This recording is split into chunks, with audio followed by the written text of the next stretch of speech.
जोंनि फरायसालिया खोरखि, दरजा, टेबोल जेबो गैला। फोरोंगिरिनि जिरायग्रा सियार आरो खामसालिनि थिंफोरा सोरलां बोरलां जालांजोब्बाय। नाथाय जों फरायसाफोरनो गुन गोनां सोलोंथाइ होनायखौ नागाराखै। फरायसालियाव गासै दं 15 फरायसा।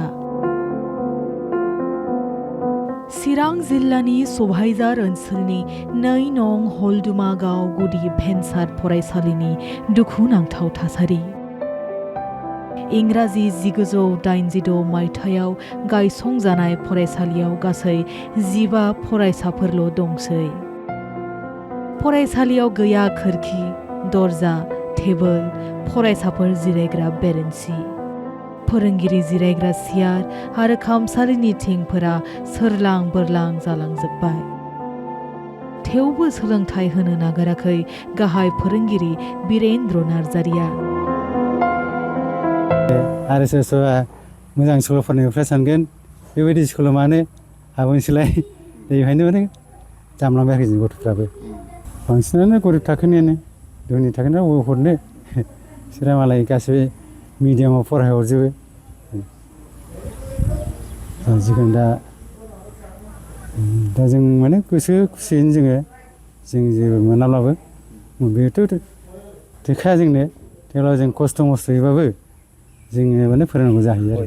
जों फरायसाफोरनि गुनखौ लाखिनो थाखाय जोंनो मोजां थासारि, डेस्क बेन्स आरो न'फ्रा मोजां नांगौ, बिजाबफोर नांगौ।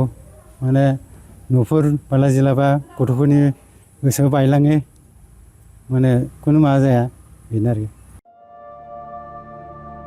फरायसाफोरा मोना सरकारनिफ्राय फरा बिजाब, ड्रेस, बेग, सानजौफुनि जाग्रा आदार।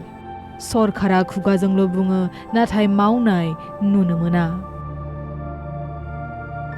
सरकारा दासिमबो बर' बिजों आरो बे फरायसालिनि सायाव नोजोर होआखै।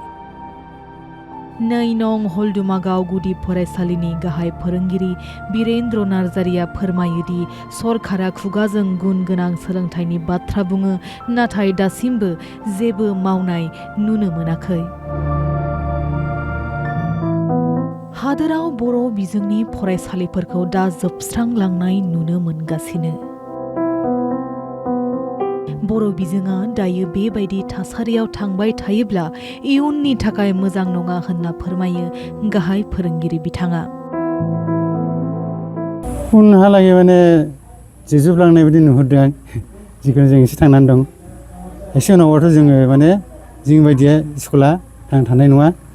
आरो बर' बिजोंनि स्कुलफ्रा माने फ्राय जोबस्रांलांगोनानो, जाबायदि थासारि दं। जुदि सरकारा नांगौ बायदि माने खामानि मावाबा दायथ' लानाय खामानि मावाबा। दायथ' लानांगोन सरकारा। सरकारफ्राथ' एसेबां दायथ' लाया।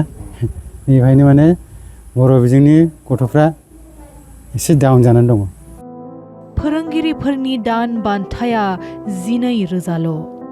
जों दान बान्थाखौ बुरजा मोनोब्ला फरायसाफोरनो इउनिफर्मबो लाबोगोन। फरायसालिफोरनि जायगायाव ओरैनो जोंखौ टिउटर हिसाबै जोङो 1200 जोङो होयो आरोखि। 12,000। दा जोंना गाननाय जोमनायबो होनो हाया जों एसे जुदि जोंना जेरैसो बुरजाफोर बेथन मोनोबा जों गथ'फोरनोबो जों एसे मोजां जानायनि थाखाय जोङो गाननाय जोमनाय जोंनि आखाइजोंनो होनो हागौमोन। बेग टेग माने गाननाय जोमनायबो गैया जाहैबाय। गैया, बेग गैया, बेग मोना। बेफोरखौ जों होनो हागौमोन। दा जोंनो माने दा जोंखौनो जों माबानो हाया। बहुद गाननाय जोमनाय जोंनो एकदम बहुद खस्थ'यै सोलियो। जानाय लोंनायजों गासिबो सोलिनांगौ जोंहा, बेनो आरो। जोंथ' उननि थाखाय जोङो गथ'फोरखौ मोजां थासारि बा मोजां परिबेसाव लांनो सानो। आरो सरकारफ्राबो माने फ्राय बर' बिजोंनि माबाफोरखौ खमजुरि मेगनजों नायनाय बायदि नुयो जों। माबायदि नायजानो लुगैयो नोंथाङा? जोंथ' माने सोबखौसो जोंनो मा नांगौ बेखौ होनांगौ गथ'फोरनि थाखायबो, बेनो आरो। नोंथांनि स्कुल बायदि जुदि थासारिया जालाङोबा बर' बिजोंखौ माबायदि नुहुरो?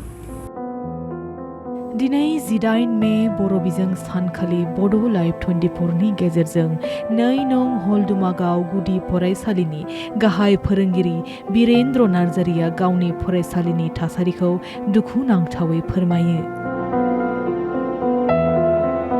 आसाम सरकारा दिनैनि सानावनो बर' बिजोंखौ गुदि फरायसालियाव थिसनजेनदोंमोन। नाथाय दा सोंथिया बेसोदि बर' बिजोङा दायो बेबादि थासारियाव थांबाय थायोब्ला इयुनाव मा जागोन आरो बेसे गोबाव सम बर' बिजोंखौ फोथांना लाखिनो हागोन बर' हारिया। चिरांनिफ्राय निजोम दैमारिनि हेफाजाबाव निउज डेस्क रिपर्ट बड' लाइभ 24।